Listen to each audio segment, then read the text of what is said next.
ప్రధాని నరేంద్ర మోడీ కొత్త మాట మాట్లాడుతున్నారు. ప్రశ్నించే వారిని దిమాగీ నక్సల్స్ అని నిందిస్తున్నారు. అడవుల్లో ఉన్న నక్సలైట్లను నిర్మూలించేశారట. జనంలో కొంతమంది మేధో నక్సలైట్లు ఉన్నారట.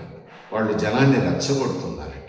కొంతమంది ప్రభుత్వంలో కూడా ఉన్నారట. ప్రభుత్వానికి సలహాదారుల రూపంలో కూడా ఉన్నారట.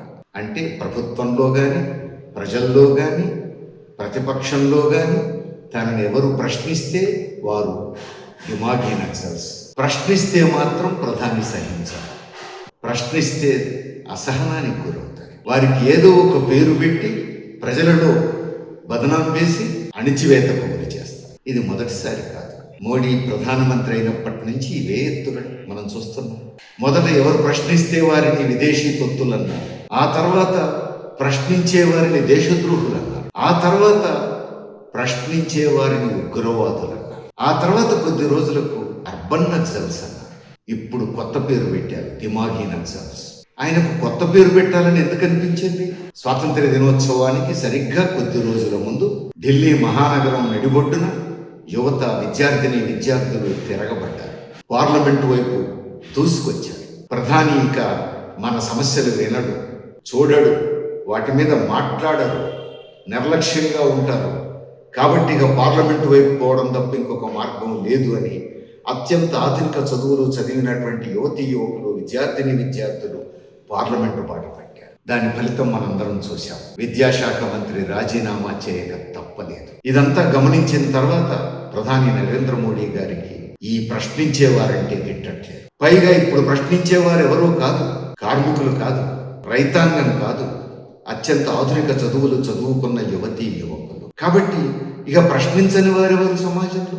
అందుకని ప్రశ్నించడం యువకుల్లో కూడా మొదలవడం, అది పార్లమెంటు వైపు దూసుకురావటం, పోలీసులను ప్రయోగించి, పెల్లెట్ గన్స్ ప్రయోగించిన, లాఠీచార్జీ చేసిన, వాటర్ కెనాన్స్ ప్రయోగించిన, టియర్ గ్యాస్ షెల్స్ ప్రయోగించిన, కాల్పులు జరుపుతామని బెదిరిస్తూ తుపాకులు ఎక్కుపెట్టిన, అమ్మాయిల జాకెట్లు చించి బెదిరించిన, అవమానపరిచిన ఉద్యమం ఆగలేదు. విద్యాశాఖ మంత్రి రాజీనామా చేయక తప్పలేదు. తట్టుకోలేకపోయారు ప్రధానమంత్రి.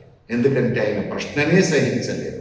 ఈ పరిస్థితిని ఇంకా తట్టుకోలేని పరిస్థితి. అందుకని ఈ ఉద్యమానికి కారణం ఏమిటి అని ఆయన ఆలోచించారట. ఆలోచిస్తే మేధావులుగా ఉన్న విద్యార్థుల్లో, యువతలో కూడా కొంతమంది మేధోపరమైన నక్సల్స్ ఉన్నారట. అందుకని ఆ మేధోపరమైన నక్సల్స్ మీద ఇక వేటు వేయాలి అనేది ప్రధాని ఆలోచన. అంటే ప్రశ్నించే వారికి ఏదో ఒక పేరు పెట్టి నిర్బంధం ప్రయోగిస్తారన్నమాట, అణిచివేత ప్రారంభిస్తారన్నమాట. అంతేకాదు, చూశాం కదా, అసలు ఈ యువకుల మీద, విద్యార్థుల మీద పెల్లెట్ గన్స్ ప్రయోగించడానికి, పోలీసు నిర్బంధాన్ని ప్రయోగించడానికి ఆదేశించిన అధికారులు ఎవరు లేదా మంత్రులు ఎవరు అని అడిగితే ఈ ప్రశ్నకు సమాధానం చెప్పవలసి వస్తుంది అని హోంమంత్రి, ప్రధానమంత్రి ఇద్దరూ కూడా పార్లమెంటుకే రాకుండా ఎగ్గొట్టారు. చిట్ట రోజు వచ్చి వందే మాత్రం పాడి భారతదేశ చరిత్రలోనే ప్రధానమంత్రి, హోంమంత్రి ఒక సెషన్ మొత్తం పార్లమెంటు సమావేశాలకు హాజరు కాకుండా తప్పించుకు తిరగటం, ముఖం చాటేయటం అనేది మొదటిసారి మనం చూస్తున్నాం. అంటే ఇక ముఖం చూపించలేని దుస్థితిలో పడ్డారు. పార్లమెంట్లో అడుగుపెట్టే అర్హత కోల్పోయారనుకోవాలా? లేకపోతే పార్లమెంటును, ప్రజాస్వామ్యాన్ని, రాజ్యాంగాన్ని ఖాతరు చేయట్లేరు అనుకోవాలా?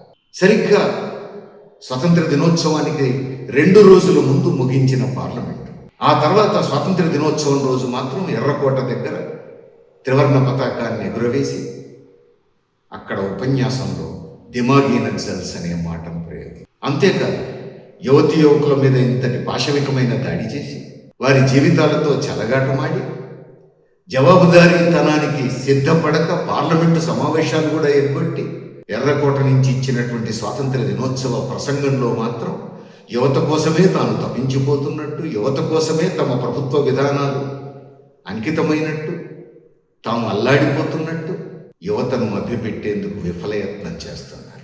ఇప్పుడు దిమాగీ నక్సల్స్ పేరు మీద యువకులను, మేధావులను, రైతులను, కార్మికులను, కూలీలను ఎవరినైనా అణిచివేస్తారన్నమాట. అందుకోసమేనేమో ఇది ప్రజాస్వామ్య దేశం అనేది కూడా మర్చిపోయి, ప్రజాస్వామ్య రాజ్యాంగం ఉన్నది అనే విషయం కూడా మర్చిపోయి, ఒకప్పటి రాచరికాల్లో వాడిన రాజదండాన్ని తీసుకొచ్చి పార్లమెంటులో పెట్టిన ప్రబుద్ధులు మన ప్రధానమంత్రి తనకు తాను రాసుగా భావించుకుంటున్నారు.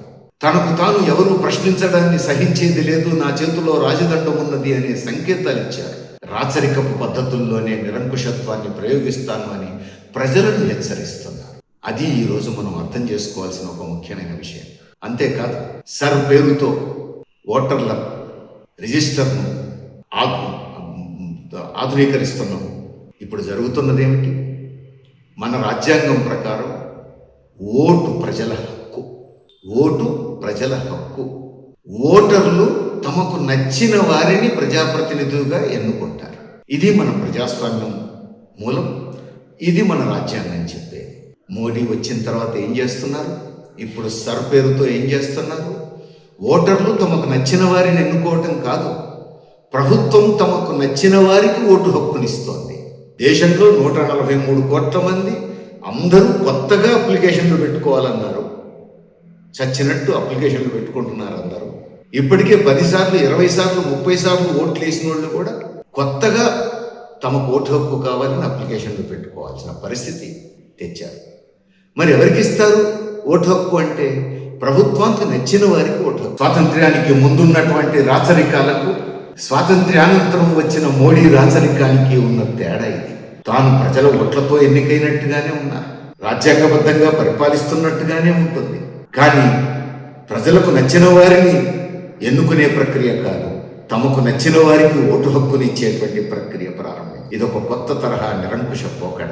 కొత్త తరహా, దీనికి కూడా ఒక ప్రజాస్వామ్యం అని పేరు పెట్టారు. ఇది కొత్త తరహా రాచరికం అనుకోవాలి. అందుకే ఇప్పుడు దేశ ప్రజానీకం అంతా సీరియస్గా ఆలోచించాల్సిన అవసరం ఉంది.